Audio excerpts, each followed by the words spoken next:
Greetings, thank you for tuning into our industry news at Video Game Hour Live. I'm Jose Guzman. And I'm Jay Kong. We're here to bring, wait a minute, what's this? Okay. My producer just told me he'll give me $50 if I pretend to act out 3 different characters while I'm reading the industry news. How's that sound? Let's roll it.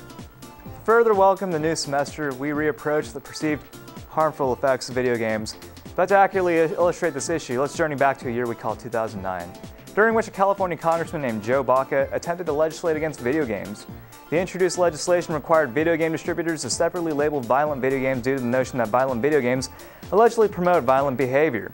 While the proposition cleverly titled the Video Game Health Labeling Act of 2009 effectively died in litigation, the California congressman is attempting to repeat the effort in 2011. The difference? Absolutely none, except this time Congressman Baca has the support of Virginia Congressman Frank Wolf. The consensus? Video games force us to act violently. Additionally, by the same token, coffee censor growth, force cause obesity, and porn makes you masturbate in public like that guy. Now before you boo me, look it up because believe it or not, it's very true. Very true. Capcom has big plans, say. On Wednesday, Capcom's head of development,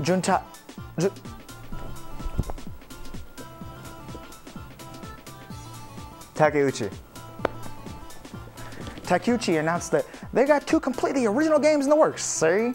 You may be wondering what these new guys are bringing to the table. Well, according to the developers, they will be using 80 to 90% of the 3DS's system capabilities, say. And to put that in perspective, most 3DS titles usually use 50%, say. And now if you ask me what this means, I'd have to say I have no idea. But it sounds like they're cooking up one spicy plate of meatballs, if you know what I mean. Capiche? But one thing I can tell you is that it seems as though Resident Evil and Street Fighter are finally out of the picture, see? As every hero has his heroine, and as every knight has his maiden, video gamers such as ourselves have Jessica Carnatis, a 17-year-old member of the Radio Rookies program at station WNYC, the local New York City affiliate of NPR. In a recent segment for WNYC, Carnatis stated that the lack of respect for our female counterparts in the gaming world. Wait, there's a such thing as female gamers? According to NPR, women comprise approximately 40% of the gamers in America.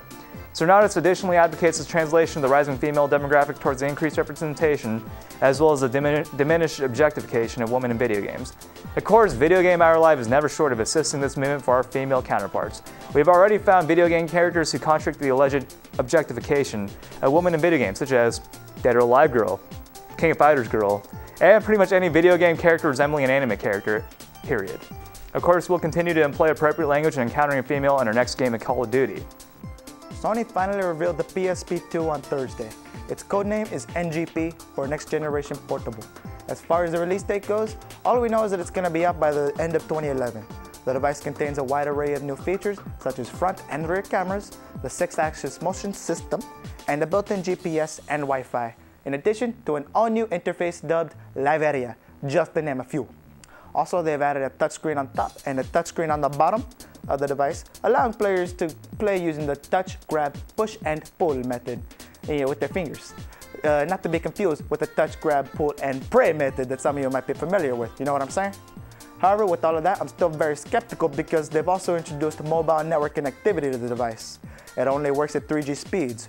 Really, Sony? Really? You really want to be running 3G speeds while everybody else in the world is cruising past you in 4G?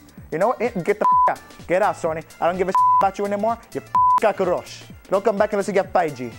Coño. Break out your juice boxes and crack open your goldfish because Facebook has decided to grant us a taste of childhood.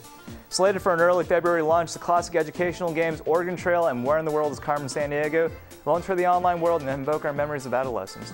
With a February 2nd release date for Oregon Trail and a February 9th release date for Where in the World is Carmen Sandiego, Facebook will once again redefine the concept of doing something in the air of doing nothing. As mentioned previously, the dudes at Sony are putting a lot of effort into transforming their mobile gaming and such. The catalyst in this transformation is going to be the PlayStation Suite. Sweet! The reason they're so pumped about it is because they're going to bring special PlayStation games to more devices like tablets and smartphones. So they expect to blow Apple and their App Store out of the water, kind of like a noob catching his first wave. Yeah. Or at the very least compete with them. So now all of you cool dudes will be able to visit the PlayStation Store on your Android, in addition to being able to revisit some of your favorite PS1 classics. I officially dubbed the PlayStation sweet. Yeah. And that was industry news. Sorry to steal your thunder there, Jose. It's okay. Just tune in more for next time. We'll be right here next week, same time. 9 o'clock. Bye-bye.